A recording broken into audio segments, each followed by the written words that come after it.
할렐루야, 사랑하는 대중교 성도님들, 오후 예배 시간에 진행하는 가스펠 프로젝트 영상으로 나누고자 합니다. 오늘은 가스펠 프로젝트 4단원 7과 회심하고 부름받은 전도자 사도행전 9장 1절에서부터 31절까지의 말씀입니다. 본문 말씀을 먼저 읽어보겠습니다. 본문 전체가 길기 때문에 우리 사도행전 9장 1절에서부터 우리 9절까지만 보겠습니다. 우리 성경책을 함께 피시고 사도행전 9장 1절 사울이 주의 제자들에 대하여 여전히 살 위협과 살기가 등등하여 대제사장에게 가서 다메섹 여러 회당에 가져갈 공문을 청하니 이는 만일 그 도를 따르는 사람을 만나면 남녀를 막론하고 결박하여 예루살렘으로 잡아오려 함이라. 사울이 길을 가다가 다메섹에 가까이 이르더니 호련히 하늘로부터 빛이 그를 둘러 비추는지라. 땅에 엎드려져 들음에 소리가 있어 이르되 사울아 사울아 내가 어찌하여 나를 박해하느냐 하시거늘 대답하되 주여 누구시니까 이르시되 나는 내가 박해하는 예수라. 너는 일어나 시내로 들어가라. 내가 행할 것을 내게 이를 자가 있느니라. 같이 가던 사람들은 소리만 듣고 아무도 보지 못하여 말을 못하고 서 있더라. 사울이 땅에 일어나 눈은 떴으나 아무것도 보지 못하고 사람의 손에 끌려 다메섹으로 들어가서 사흘 동안 보지 못하고 먹지도 마시도 아니하니라. 아멘. 자, 오늘 말씀은 사도행전에 복음 사역에 크게 쓰임 받았던 사도 바울의 이야기가 시작되는 사도 바울의 이제 회심이 되어지는 회심한 내용이 나온 사도행전 9장의 내용입니다. 얼마 전에 작년에 사도 바울의 영화가 나왔는데 이 영화 우리 성도님들 기회가 되시면 보면 되게 그 감동이 있고 또 사도 바울에 대해서 좀 그 이해하고 또 가깝게 느껴지는데 또 좋은 영화라고 생각이 되어집니다. 추천해 드립니다. 자, 우리가 잘 알고 있던 것처럼 사도 바울은 예수님을 핍박하던 사람이었는데 이제 예수 믿는 제자들을 잡으러 가다가 예수님을 만나서 변화받아서 이방인의 사도가 된 사람이었습니다. 자, 오늘은 그 사도 바울의 회심에 관한 본문 말씀을 나누면서 우리에게 주시는 교훈을 함께 우리가 살펴보고자 합니다. 자, 먼저 첫 번째로 예수님이 자신을 박해하던 사울을 만나셨습니다. 자, 바울 전에 사울이었죠, 이름이. 자, 예수님의 제자들을 박해했던 사울을 부활하신 예수님이 만나셨습니다. 자, 사도 바울이 사도행전에서 처음 나오는 그 부분은 공교롭게도 스데반 집사가 순교할 때 나옵니다. 그 이름이 사도행전 7장 58절인데 거기 보면은 우리 성경을 한번 보실까요? 여기 보시면은 그 사도행전 7장 58절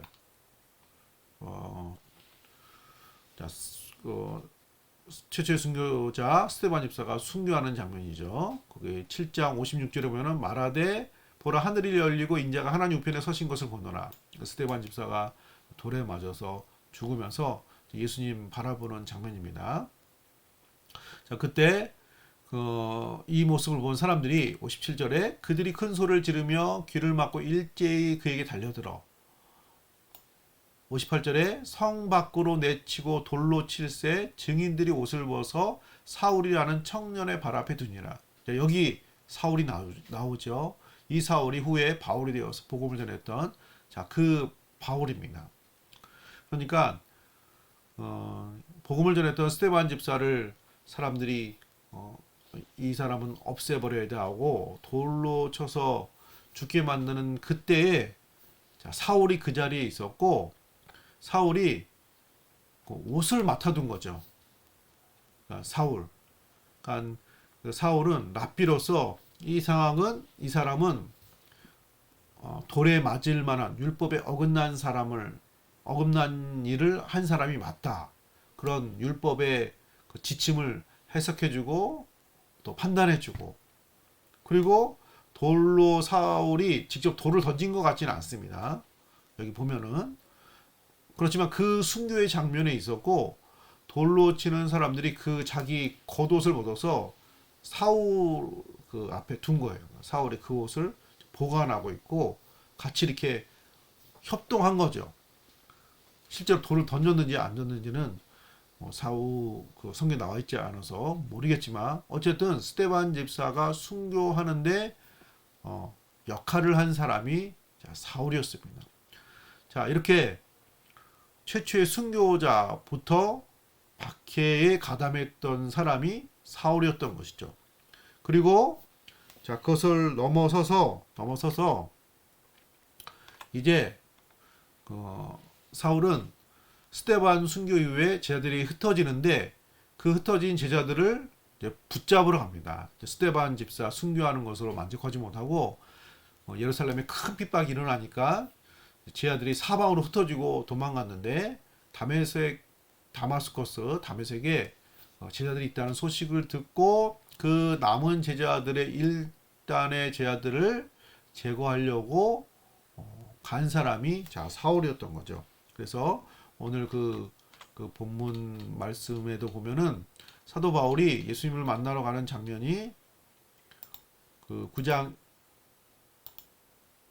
1절 2절에 보면은 사울이 주의 제자들에 대하여 여전히 위협과 살기가 등등하여 대지상에 가서 당시에 바리새인은 사울은 바리새인이었잖아요. 랍비 바리새인은 실질적인 권한이 없습니다. 실질적인 어떤 권력은 당시 성전을 맡은 제사장 그룹이 있었거든요. 그래서 그 대제사장에 가서 자기가 이 골치 아픈 이 예수님의 남은 잔당들을 처리해 주겠다. 그러면서 2절에 다메섹 여러 회당에 가져갈 공물을 청하니 이는 만일 그 도를 따르는 사람을 만나면 남녀를 막론하고 결박하여 예루살렘으로 잡아오려 함이라. 공문을 가지고 가는 거예요.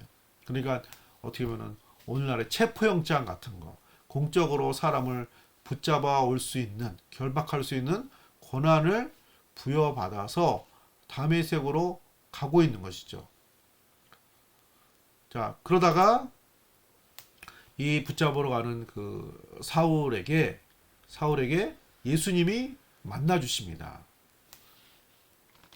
자, 3절, 4절에 보시면 3절에 사울이 길을 가다가 다메섹에 가까이 이르더니 호련히 하늘로부터 빛이 그를 둘러 비추는지라. 부활하신 예수님을 만나는 것입니다. 목격하는 것입니다. 빛으로 임했습니다. 그러면서 4절에 땅에 엎드러져 들음에 소리가 있어 이르시되 사울아 사울아 내가 어찌하여 나를 박해하느냐 하시거늘. 그 예수님의 음성을 사도 바울이 듣습니다. 자, 이렇게 부활하신 예수님은 이 예수님의 제자들을 핍박하고 순교의 이력을 감당했던 사울을 만나 주셨습니다. 자, 이렇게 만나 준 이 사울은 주여 누구이십니까? 5절에 보면은 주여 누구이십니까? 이르시되 나는 내가 박해하는 예수라. 이 누구십니까? 사울은 이 경험을 한 거예요. 경험을 했는데 그분이 부활하신 예수님 하나님을 만난 거죠. 그래서 누구십니까? 왜 이 자리에서 나를 만나 주시고 빛으로 임하고 누구십니까? 나는 내가 박해하는 예수라. 나는 내가 박해하는 예수라. 바로 그 주님은 자기가 그렇게 처리하고 제거하려고 했던 스데반 집사와 또 남은 예수님의 제자들 그 사람들의 주님 바로 그 예수님이라는 것입니다. 여기 특별히 예수님이 나는 내가 박해하는 예수라. 제자들을 핍박하는 것을 예수님 자신을 박해하는 거라고 예수님이 말씀하시잖아요. 자, 이것은 제자들을 예수님의 가족, 우리 가족, 우리 자녀들을 잘못하면 곧 나에게 한 거잖아요. 가족이기 때문에. 자, 그런 식으로 큰 예수님의 울타리에 들어가기 때문에 예수님이 네가 박해하는 나의 가족, 나의 지하들, 사도들의 주인 되신 예수님인 것을 말씀을 하십니다. 자, 이 장면을 한번 상상해 보시기 바랍니다. 자, 이 사도 바울은 여기서 큰 충격을 받는 거예요. 이 큰 빛을 보물로 인해서 충격을 받은 거고, 그 만난 그 하나님, 그 예수님이 자기가 잘못 생각하고 또 이 세상에서 없어져야 된다고 생각했던 바로 그 사람들의 주님이신 바로 십자가 죽으시고 부활하신 예수님이라는 사실에 큰 충격을 받습니다. 자, 그러니까 이 사울의 회심은 사울의 마음과 영혼 속에 터진 폭탄과 같은 거예요. 만나서 감동하고 또 은혜 받고 눈물 흘리고 이런 모습의 회심도 있지만, 사도 바울의 회심은 그런 성격이라기보다는 큰 충격이죠. 엄청난 충격. 우리가 뒤통수 맞는다고 하잖아요. 그거하고는 비교가 되지 않는, 정말로 자기가 생각했던 것과는 정말로 다른 이런 예수님. 어떻게 하나님이신 그분이 사람으로 오시고 초라한 모습으로 오시고 십자가 죽으시고 부활하시고 그렇게 될 수 있을까? 귀한 모습으로 오신 이 예수님을 알게 되면서 충격이 된 거죠. 그리고 그런 예수님과 그의 제자들을 핍박했던 것이 자신이라는 것이 또 충격이고, 자기는 하나님을 위해서 열심을 했는데 결국은 하나님을 핍박한 꼴이 되었으니까 충격이 된 것이죠. 자, 이 충격으로 사울이 바울되고 사울이 회심해서 이방인의 사도가 되었습니다. 자, 하나님의 은혜는 오늘날 이런 모습을 담고 있습니다. 어떤 사람들에겐 충격이 되는 거예요. 아, 하나님이 살아계시구나. 교회에서 말하는 그 예수님이 진정 살아계신 분이시구나. 우리의 삶의 주인 되시는구나. 우리의 구세주가 되시는구나. 이런 충격으로 다가오는 것이죠. 자, 동시에 우리가 여기서 묵상할 수 있는 것은 예수님은 이처럼 사울과 같은 원수를 실제로 사랑하셨고 제자로 삼으셨습니다. 물론 그렇게 은혜 받고 사랑받은 그 당사자는 큰 충격으로 다가오지만, 예수님은 넓고 크신 사랑으로 원수와 같았던 사울을 품으시고 그를 주님을 위해서 헌신한 이방인의 사도로 삼은 것을 볼 수가 있습니다. 자, 두 번째로, 자, 오늘 말씀을 통해서 배울 수 있는 교훈은, 아나니아의 사울의 이야기가 9장 10절에서부터 19절까지 나옵니다. 하나님이 사울에게 도울 자를 보내주십니다. 자, 사울이 예수님을 만나면서, 부활하신 예수님을 만나면서 눈이 멉니다. 그리고 식음을 전폐하고, 이때 이 사울은 충격을 받은 거죠.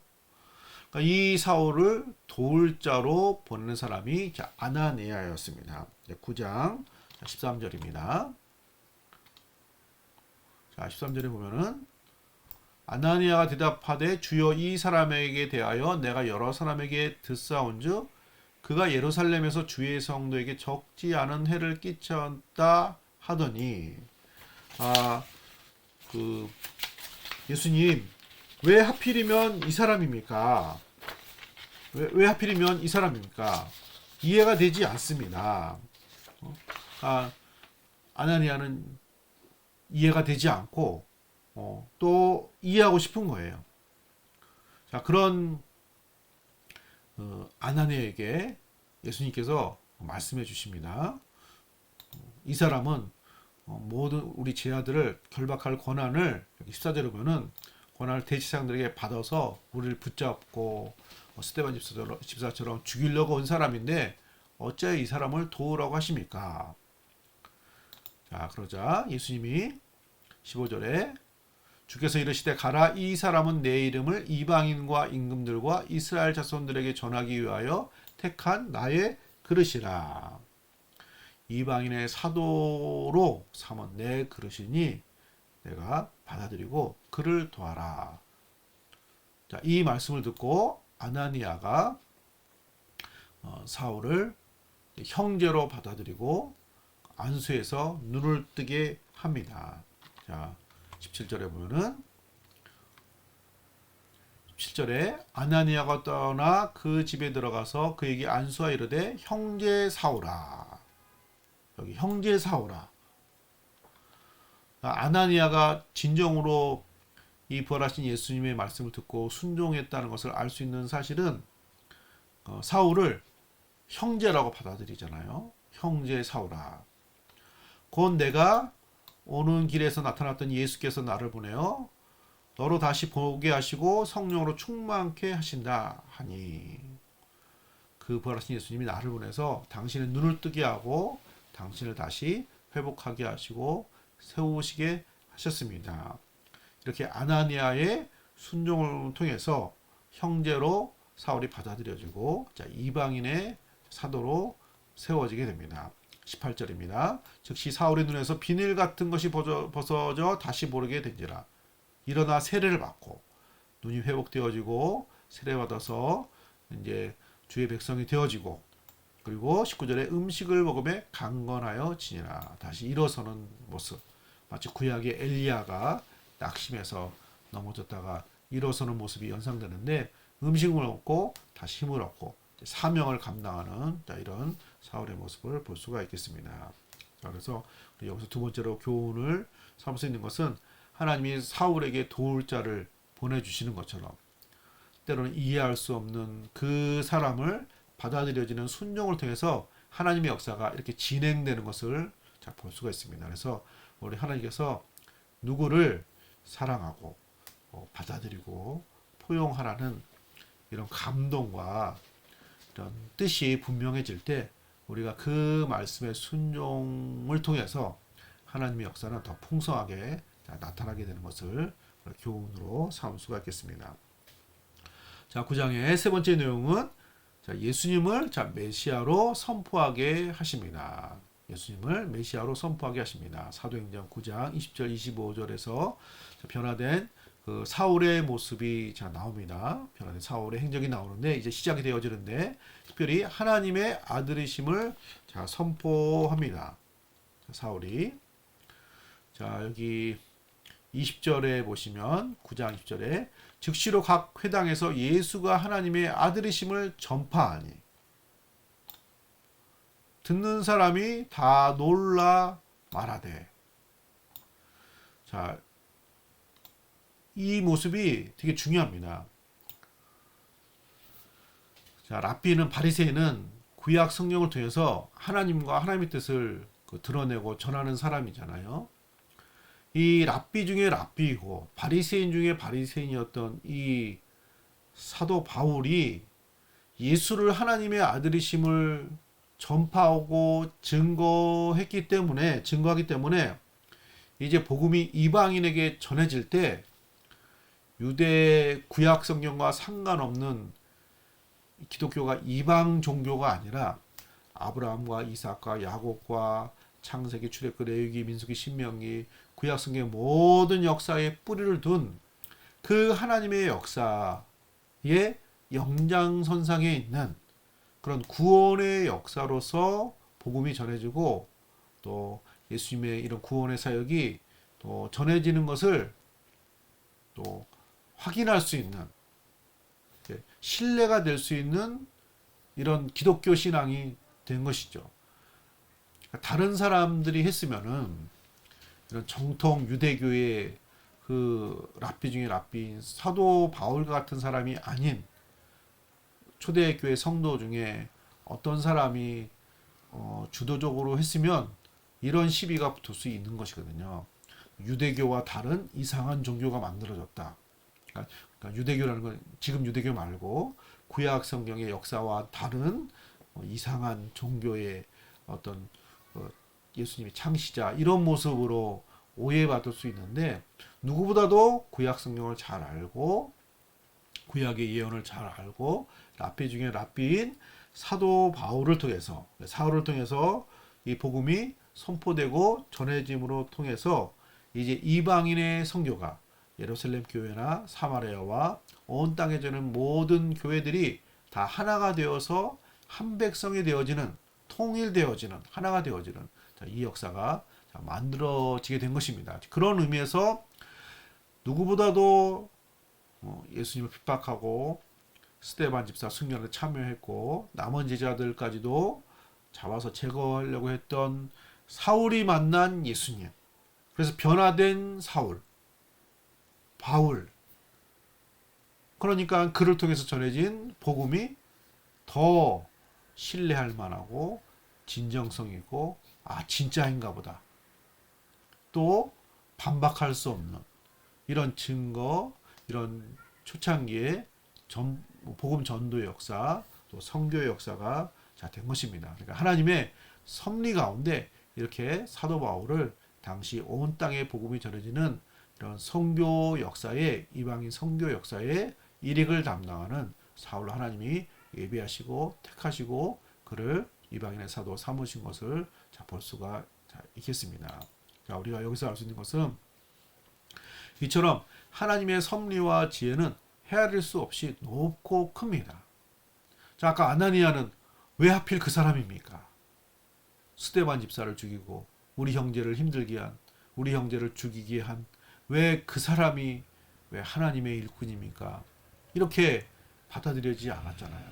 그렇지만 결과적으로 누구보다도 이방인에게 복음을 전해서 예루살렘 교회나 이방 교회나 모두가 주 예수 그리스도 안에서 하나가 되어지는 초대교회의 모습을 만들어가는 가장 적임자가 사울이 된 것이죠. 자, 그걸 누가 생각할 수 있겠습니까? 이처럼 우리가 묵상해 볼 때 하나님의 섭리와 지혜는 이처럼 헤아릴 수 없고 높고 큰 것입니다. 자, 오늘 회심받고 부름받은 전도자 사도 바울에 대한 사도행전 9장의 말씀을 나눴습니다. 코로나19 이 시절이 어떻게 보면은 사회적으로, 경제적으로, 우리 개인적으로, 또 교회적으로도 여러 가지 어려움이 있는 것은 사실이지만, 그러나 하나님의 섭리와 지혜는 우리가 헤아릴 수 없이 높고 크고 깊습니다. 어쩌면 이런 시간들을 통해서 하나님은 더 복음의 역사를 더 충만하게 만들어 가시고 또 이루어 가시는 하나님이 되십니다.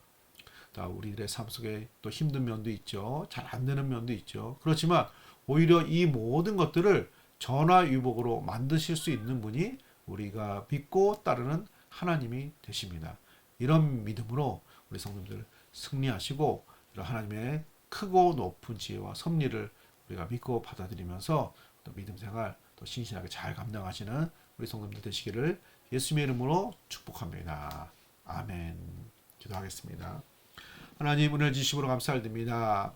하나님 또 사도행전에서 크게 쓰임 받았던 사도 바울의 또 회심의 모습을 또 살펴보았습니다. 하나님 그 누구도 이해할 수 없었던 사울의 부르심, 바울 되게 하신 하나님의 그 역사 가운데 하나님의 높으신 뜻과 모든 이방인과 또 이스라엘과 예루살렘을 품는 온 세상이 예수 안에서 하나가 되어지는 풍성한 역사를 만들어 가시는 또 하나님의 섭리가 있음을 또 보게 되었습니다. 하나님 원수와 같았던 사도 바울도 품으시고 그를 하나님의 귀한 일꾼으로 삼으시는 원수까지도 사랑하시고 그를 축복하시는 예수님의 넘치는 사랑의 모습도 살펴보았습니다. 하나님 이 모든 것들에 우리가 힘을 이루어서 지금 어려운 시절이지만 오히려 이 과정을 통해서 우리의 삶을 만들어 가시고 우리의 신앙을 만들어 가시고 이 시대를 통해서 더욱더 축복을 만들어 가시는 하나님의 놀라운 뜻과 섭리와 계획이 또 있음을 믿습니다. 우리 성도님들 모두 삶 가운데 하나님 은혜 주시고 힘 주시고 능력 주시고 크고 높으신 하나님의 섭리와 그 은혜를 또 기억하면서 또 소망 잃지 않고 믿음으로 승리하는 귀한 신앙생활 되게 하여 주시옵소서. 감사드리며 거룩하신 예수님의 이름으로 감사 기도 드립니다. 아멘. 감사합니다.